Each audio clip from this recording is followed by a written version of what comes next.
ಧನುಸ್ಸು ರಾಶಿ, ಸಣ್ಣದಾದರೂ ಪರವಾಗಿಲ್ಲ, ನಾನು ಯಾವುದಾದ್ರೂ ಒಂದು ಸ್ಥಿರಾಸ್ತಿಯನ್ನು ನನ್ನ ಹೆಸರಿನಲ್ಲಿ ಖರೀದಿ ಮಾಡಬೇಕು ಅಥವಾ ನನ್ನ ಹೆಸರಿನಲ್ಲಿ ಒಂದು ಆಸ್ತಿಯನ್ನು ಮಾಡಿಕೊಳ್ಬೇಕು ಅನ್ನುವಂತಹ ಭಾವನೆ, ಅನ್ನುವಂತಹ ತುಡಿತ ಈ ದಿವಸ ಹೆಚ್ಚಾಗುವಂಥದ್ದು. ಸಾಮಾಜಿಕ ಕಾರ್ಯಗಳಲ್ಲಿ ಭಾಗಿಯಾಗತಕ್ಕಂತಹ ಸಂದರ್ಭಗಳು ಬರಬಹುದು, ಆದರೆ ಮನಸ್ಸಿರುವುದಿಲ್ಲ. ಅದಕ್ಕೆ ಬೇರೆಯವರ ಒತ್ತಡ ಹೆಚ್ಚಾಗಿ ನಿಮಗೆ ಪರಿಣಾಮವನ್ನು ಬೀರಬಹುದು ಅಂತಕ್ಕಂಥದ್ದು. ಪಿತ್ರಾರ್ಜಿತವಾದಂತಹ ಆಸ್ತಿಯಿಂದ ಒಂದಷ್ಟು ಹಣ ಬರುವಂತಹ ಸೂಚನೆ ಇದೆ. ಇವತ್ತೇ ಸಿಕ್ಕಿಬಿಡ್ತು ಅನ್ನುವಂತಹ ಭ್ರಮೆ ಬೇಡ, ಆದರೆ ಬರುವಂತಹ ಸೂಚನೆಗಳು ಕಾಣುತ್ತೆ. ವ್ಯಾಪಾರದಾರರಿಗೆ ಇನ್ನಷ್ಟು ಮತ್ತಷ್ಟು ಲಾಭಕ್ಕೆ ಅವಕಾಶಗಳಿರತಕ್ಕಂಥದ್ದು. ನಿಮ್ಮ ಜೀವನದಲ್ಲಿ ಅಳವಡಿಸ್ಕೊಂಡಿರ್ತಕ್ಕಂತಹ ಶಿಸ್ತೇನಿದೆ ಅದನ್ನು ಬೇರೆಯವರು ಹಾಗೇ ಇರಬೇಕು ಅಂತಕ್ಕಂತಹದ್ದನ್ನು ಹೇರಬಾರ್ದು, ಅದನ್ನು ನಿರೀಕ್ಷೆಯೂ ಕೂಡ ಮಾಡಬಾರ್ದು. ಯಾಕೆ ಅಂತಂದರೆ ಎಲ್ಲರೂ ಕೂಡ ಸ್ವತಂತ್ರರಾಗಿರ್ತಾರೆ.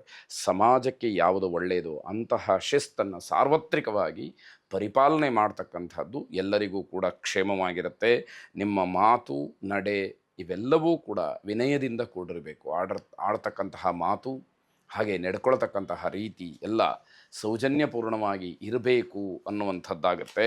ವರಾಹಸ್ವಾಮಿಯನ್ನು ಪ್ರಾರ್ಥನೆ ಮಾಡಿ ನೀವು ಸ್ವಂತ ಆಸ್ತಿಯನ್ನು ಖರೀದಿ ಮಾಡ್ತಕ್ಕಂತಹ ವಿಚಾರ ಏನಿದೆ ಅದು ನಿಮಗೆ ಶುಭ ಫಲವನ್ನು ನೀಡಲಿ ಅಂತಕ್ಕಂತಹ ಆಶಯ.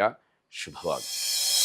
ಮಕರ ರಾಶಿ, ಅತಿ ಮುಖ್ಯವಾಗಿ ಮಾಡಬೇಕಾದಂತಹ ಕೆಲಸದ ಬಗ್ಗೆ, ಕರ್ತವ್ಯದ ಬಗ್ಗೆ ನೀವು ಒಂದು ನಿರ್ಲಕ್ಷ್ಯವನ್ನು ತೋರಿಸ್ತಕ್ಕಂತಹ ಸಾಧ್ಯತೆ. ಅದರಿಂದ ಏನಾಗತ್ತೆ, ಅದರ ಅವಶ್ಯಕತೆ ಇಲ್ಲ, ಅದನ್ನು ನಾನು ಮಾಡೋದಿಲ್ಲ ಅನ್ನುವಂತಹ ಭಾವನೆಯಿಂದ, ಧೋರಣೆಯಿಂದ ಮಾತಾಡ್ತಕ್ಕಂತಹ ಸಮಯ.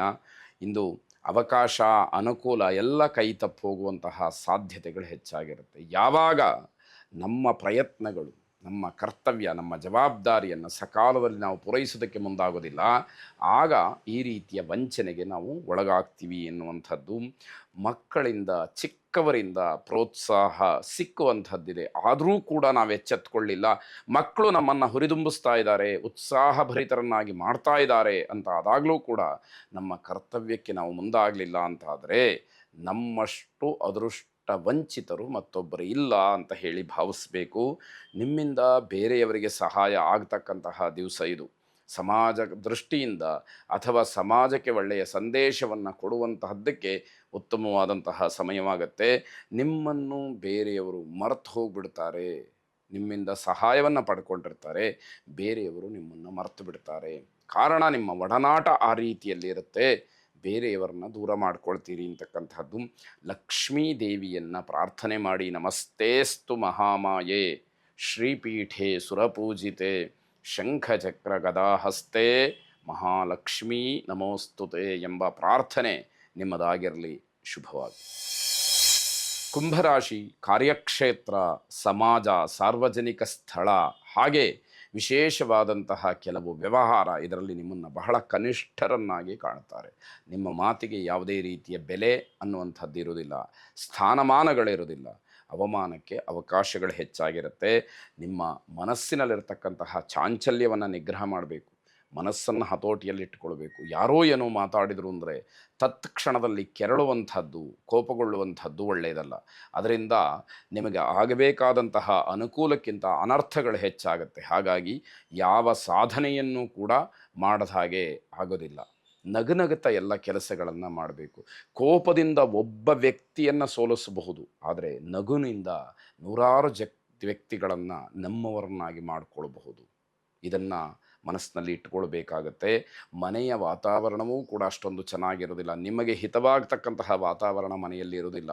ಮನೆಯವರ ಅಭಿಪ್ರಾಯ ಬೇರೆ ಇರುತ್ತೆ. ಮನೆಯಲ್ಲಿ ಏನೋ ಒಂದು ರೀತಿಯ ಗಲಾಟೆ, ಗದ್ದಲ ಅಥವಾ ಒಂದೇ ರೀತಿಯ ಮನಸ್ತತ್ವ ಇಲ್ಲದೇ ಇರುವಂತಹ ಅಶಾಂತಿಯ ವಾತಾವರಣ ಮನೆಯಲ್ಲಿ ಇರುವಂಥದ್ದಾಗತ್ತೆ. ಸಣ್ಣ ಪುಟ್ಟ ವಿಚಾರಗಳಿಗೂ ಕೂಡ ಜಗಳ ಆಗುತ್ತೇನೋ ಅನ್ನುವಂತಹ ಭಯ. ತಾಳ್ಮೆಯನ್ನು ಕಳ್ಕೊಂಡ್ರೆ ಜಗಳ ಆಗೇ ಆಗತ್ತೆ ಎನ್ನುವಂಥದ್ದು. ನಿಮ್ಮ ಮನಸ್ಸನ್ನು ತುಂಬ ಹತೋಟಿಯಲ್ಲಿ ಇಟ್ಟುಕೊಂಡ್ರೆ ನೀವೊಂದಷ್ಟು ನಿಮ್ಮ ಕೆಲಸಗಳನ್ನು ಮಾಡಿಕೊಳ್ಬಹುದು ಅನ್ನುವಂಥದ್ದು. ನಿಮ್ಮ ಕುಲಗುರುಗಳನ್ನು ಪ್ರಾರ್ಥನೆ ಮಾಡಿ, ಯಾರು ನಿಮಗೆ ಮಾರ್ಗದರ್ಶಕರಿದ್ದಾರೆ ಅಥವಾ ನಿಮ್ಮ ತಿಳುವಳಿಕೆಯನ್ನು ತೀಡಿ ಹೇಳತಕ್ಕಂಥವ್ರು ಯಾರಿದ್ದಾರೆ ಅವರನ್ನು ಸ್ಮರಣೆ ಮಾಡಿ. ಗುರುರ್ ಬ್ರಹ್ಮ ಗುರುರ್ ವಿಷ್ಣು ಗುರುರ್ ದೇವೋ ಮಹೇಶ್ವರ ಗುರು ಸಾಕ್ಷಾತ್ ಪರಂಬ್ರಹ್ಮ ತಸ್ಮೈ ಶ್ರೀ ಗುರವೇ ನಮಃ ಎಂಬ ಪ್ರಾರ್ಥನೆಯನ್ನು ಮಾಡಿ ಶುಭವಾಗಿ. ಕೊನೆಯದಾಗಿ ಮೀನರಾಶಿ, ನಿಮ್ಮ ಅಭಿಪ್ರಾಯಗಳ ಬಗ್ಗೆ ಮನೆಯಲ್ಲೇ ಭಿನ್ನಾಭಿಪ್ರಾಯ ಇರುತ್ತೆ. ಋಣಾತ್ಮಕವಾಗಿ ಆಲೋಚನೆಯನ್ನು ಮಾಡ್ತಾರೆ. ಏನು ಹೀಗೆ ಮಾತಾಡ್ತಾ ಇದ್ದಾರೆ, ಇದರಿಂದ ಯಾವ ಅರ್ಥ ಬರುತ್ತೆ ಅನ್ನುವಂತಹ ರೀತಿಯಲ್ಲಿ ಮನೆಯವರು ಆಲೋಚನೆ ಮಾಡೋ ಹಾಗೆ ಆಗತ್ತೆ. ಎಣ್ಣೆಯಲ್ಲಿ ಕರಿದಂತಹ ಪದಾರ್ಥಗಳು ಅಥವಾ ಮುಂಚಿತವಾಗಿ ಸಿದ್ಧ ಮಾಡಿಟ್ಟಂತಹ ಪದಾರ್ಥಗಳನ್ನು ತಿನ್ನಬೇಡಿ. ಅದರಿಂದ ಆರೋಗ್ಯದಲ್ಲಿ ವ್ಯತ್ಯಯವಾಗತಕ್ಕಂತಹ ಸೂಚನೆಗಳು ಹೆಚ್ಚಾಗಿರುತ್ತೆ. ಅಂತಹ ಪದಾರ್ಥಗಳನ್ನು ತ್ಯಾಜ್ಯ ಮಾಡ್ತಕ್ಕಂಥದ್ದು ಬಹಳ ಒಳ್ಳೆಯದು. ಅವಕಾಶವನ್ನು ಮಾಡಿಕೊಂಡು ಧ್ಯಾನ ಮತ್ತು ಯೋಗದ ಮೊರೆಯನ್ನು ಹೋಗಬೇಕು. ಮನಸ್ಸಿಗೆ ಸಮಾಧಾನ ಬೇಕು ಅಂತಾದರೆ ಒಂದು 5 ನಿಮಿಷವಾದರೂ ಕೂಡ ಧ್ಯಾನದ ಮೊರೆಯನ್ನು ಹೋಗಬೇಕು. ನಾವು ಮಾಡಿದಂತಹ ತಪ್ಪು ಒಪ್ಪುಗಳ ವಿವೇಚನೆ ನಮಗೆ ಅಲ್ಲಿ ಸ್ಫುರಣೆಯಾಗತ್ತೆ. ಯೋಗದಿಂದ ರೋಗ ನಮಗೆ ನಿವಾರಣೆಯಾಗತ್ತೆ ಅಂತಕ್ಕಂಥದ್ದು ಶಾಸ್ತ್ರ. ನಿಮಗಿರತಕ್ಕಂತಹ ಅನುಕೂಲವನ್ನು ಸದುಪಯೋಗ ಮಾಡಿಕೊಳ್ಳಿ. ಭಗವಂತ ನಿಮ್ಮ ಯೋಗ್ಯತೆಗೆ ಅನುಗುಣವಾಗಿ ಏನೋ ಒಂದಷ್ಟನ್ನು ಕೊಟ್ಟಿದ್ದಾನೆ.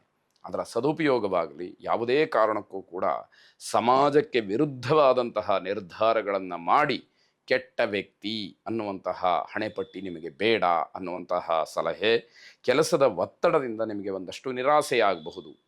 ಏನೋ ಆಸೆಯನ್ನು ಅಪೇಕ್ಷೆಯನ್ನು ಇಟ್ಟುಕೊಂಡು ಮುಂದುವರಿತಾ ಇರ್ತೀರಿ. ಬೇರೆ ಬೇರೆ ಕೆಲಸದ ಒತ್ತಡ ಅದನ್ನು ಪರಿಪೂರ್ಣ ಮಾಡೋದಕ್ಕೆ ಅವಕಾಶವನ್ನು ಕೊಡದೇ ಇರಬಹುದು ಅನ್ನುವಂಥದ್ದಾಗತ್ತೆ.